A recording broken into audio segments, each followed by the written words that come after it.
práce sochaře. Mám před sebou.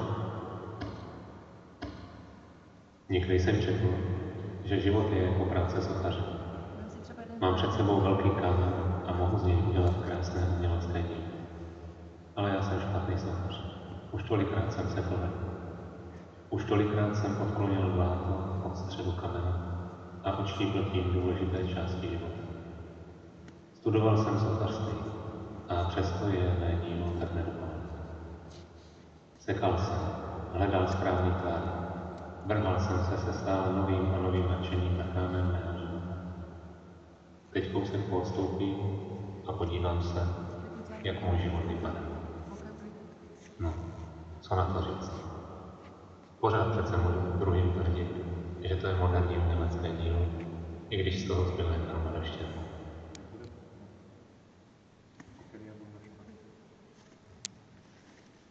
Mé srdce je temné a tvrdé jako kámen. Co mám dělat? Co mám dělat, Bože? Jsem Boží dech, tlukot Božího srdce. Tichý vánek. Uslyšíš mě, jen když se stišíš. Já jsem Duch Svatý. Víra, kterou si vylezl ve svém srdci, se zdokonaluje mými dary. Ale já vidím jen 7 kamenů. Sekej, sochaři, dal jsem ti své dary. První kámen je síla. Darem síly osvobozují tvoje srdce od otupilosti, od nejistot a od všech obav, které je mohou zatěžovat. Aby se v něm mohlo uskutečnit Boží slovo. Potřebuješ sílu, abys dovedl prožívat svou víru. Druhý kámen je umění. Dar umění tě uvádí do hlubokého souladu se mnou, tvým stvořitelem, a dává ti podíl na čistotě mého pohledu a úsudku.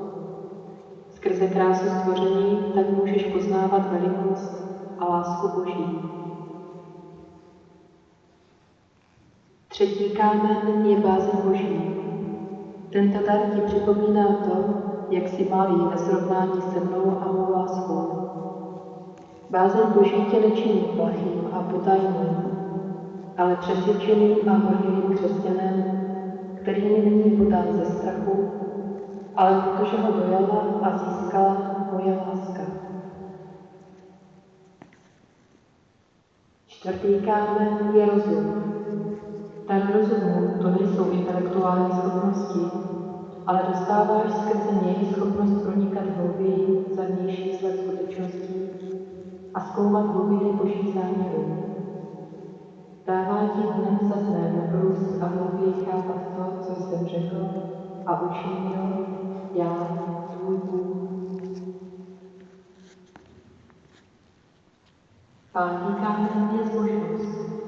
S darem zbožnosti dostáváš schopnost s láskou a jednoduchostí se ke mně obracet v modlitbě. Vede tě k tomu, abys žil jako Boží dítě. Neznamená to zavřít oči a tvářit se jako svatý obrázek, ale je to schopnost radovat se s radujícími, plakat s plačícími, být na blízku potřebným a pomáhat jim. Šestý kámen je rada. Darem rady osvěcují tvoje srdce a dávám ti pochopit, co máš říkat, jak se máš zachovat a jakou cestu zvolit.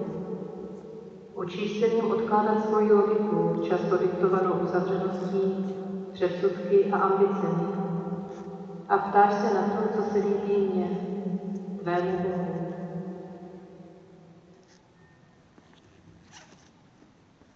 Sedmý kámen je moudrost. Tento dar tě nečiní moudrý v tom smyslu, že bys měl odpověď na všechno a všechno věděl, ale ve smyslu, že víš o mně, o Bohu, víš, jak působím a rozpoznáš mne a kdy není. Duchu Svatý, vidím tvé dary, které mi umožňují jednat podle tvého hnutí. Jsou krásné, ale stále jsou tvrdé jako kámen a nehybné v mém srdci. Už jsi se mnou začal spolupracovat tím, že s vlastní snahou kryl jejich tvar. Už to nejsou jen tvé kameny, ale jsou přesto tak nedokonalé, protože já jsem slabý člověk a nedokázal jsem se ani přiblížit kráse tvých darů. Tyto dary jsou dokonalosti rozvinuté jako Ježíše. Neboj se, líbí se mi tvá nedokonalost i snaha spolupracovat s působením mé lásky. Tvůj život bude jedinečné dílo spolupráce mé dokonalosti s tvou nedokonalostí a budeš druhým ukazovat na mou krásu. Ano, už vidím, jak působíš. Já jsem láska, já jsem život, já jsem pohyb.